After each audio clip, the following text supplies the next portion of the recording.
thank you very much for having me, and good morning to the listeners. Yes, Ndumo is a very interesting and unique scenario, in fact. And the elephants that we're specifically talking about actually moved in from the Kruger National Park. So they've had a historic migratory route.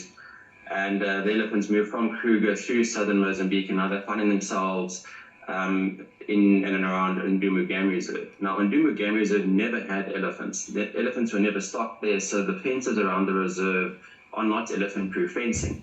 So what we're finding now is that the elephants are moving and breaking through the fences of Ndumo and moving into the villages around Ndumo. And eNCA, KZN and Wildlife are doing their level best to try and manage the situation. Obviously, elephants in villages, it's never a great thing because of the risk both to the people and to the elephants.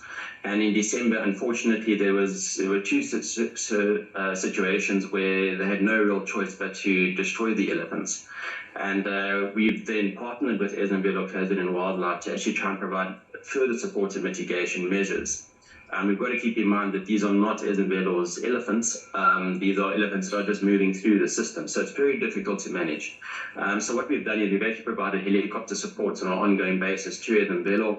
And they've got teams on the ground monitoring the situation. And as soon as the elephants break out of Ndumo, we send helicopters in to try and push them back into Ndumo.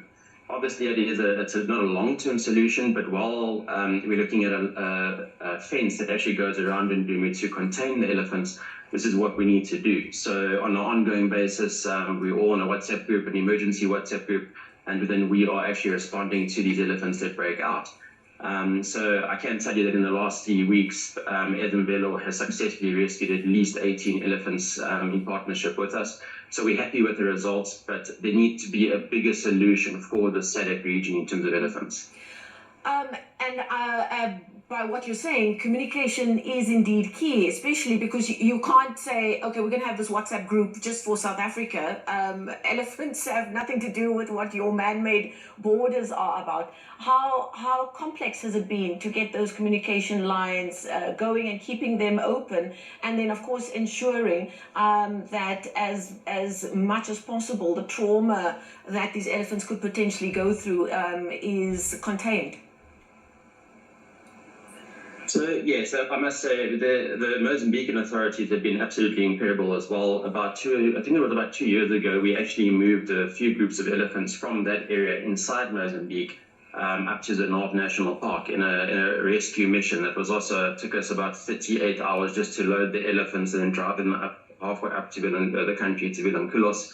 And since then, the communication has been good. So this communication group that we're on does include ANAC, which is the Conservation Authority in Mozambique. It does include some of the NGOs in that space. And there's a lot of good data coming through that proves the elephants are moving through from the Kruger National Park and where they are exiting the Kruger National Park. So now it's about putting these pieces of the puzzle together to try and get an integrated system in place to try and manage these elephants. And that's why I say, often it's the receiving authority like eNCA that often gets the pressure. But in fact, it's a much bigger problem. And we need to then look at that bigger problem. And I know that ANAC is busy looking at a plan further north on the Kruger boundary in partnership with SANParks to see if they can put up a fence there to stop the elephants from coming through. So obviously, the elephants themselves, coming back to your point on the trauma, as organizations, that is our first and foremost priority, to ensure that the elephants are managed humanely and that they are put first. So yes, chasing them helicopters is never nice because they hate the helicopters, but it is one of the only ways we have at this stage to keep them out of community areas. And for that 20 minutes of pressure that they have with the helicopter, it's definitely better than destruction permits taking place. So it is a very complex situation, and it's not just up to one authority. And I suppose, sadly, with the movement of populations and the growth of populations and growing communities, this kind of thing, sadly, will become more and more important. Now, moving from elephants, on the statement, the information you guys provided with us, the Ndumo Game Reserve Elephant Intervention was dated as the 20th of January, and then the 23rd of January, the world's largest vulture translocation. And it's not like you could take your team of experts who worked with the elephants and just say, okay, now go and take care of these really large and complex birds for us. Talk to us about how you approach the project involving vultures. So you make a very good point, and just in terms of how we strategize and move resources around. So that's part of why we've been pretty successful in the country in providing these solutions, is that we're willing to collaborate with other organizations. And, like Edenville Caves and Wildlife, they've got an incredible team, and we can then just say, listen, your team go there and sort out the elephants while we're sorting out the vultures. So that's the only way we are successful, is working with organizations like Edenville and other NGOs and other state-owned entities. And in terms of the vultures, yes, it was an incredible operation. It's probably one of the most special operations I've been involved in since in my conservation career, and it's just because of the scale of it and what it means for the vulture population. So what we did was we moved 163 vultures from a facility in Dereck Dam in South Africa to Shamwari Private Game Reserve in the Eastern Cape. And these vultures, some of them are ready for release, so in the next 3 to 6 months they will be released. And then the others were actually victims of electric cables, and they flew into electric cables and they've got broken wings and they can't fly, but they can still breed. So the value of these birds is really their breeding value. And the place that they were at in Rudderbergspoort, like you were talking about population pressures and just poaching, and vultures are really victims of poaching as well, and people aren't always aware of that. So we looked at moving them, and we worked with Volpro and we worked with Shamwari Private Game Reserve to actually move the vultures to Shamwari, where they spent millions and millions of rands on establishing new facilities. So these vultures will breed and supplement populations of vultures in the Eastern Cape, and then also they'll be moved from there to other parts of the country where vultures are acquired. So it was a team of about 50 people.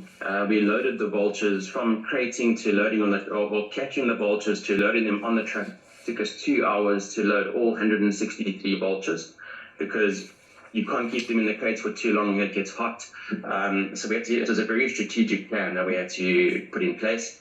And then it took about an 18-hour drive over 1,000 kilometers, and all 163 vultures made it safely without injury to Shamwari. So it was a wonderful success. I don't know if anybody's ever told you this, but you guys have the making of a great reality TV show.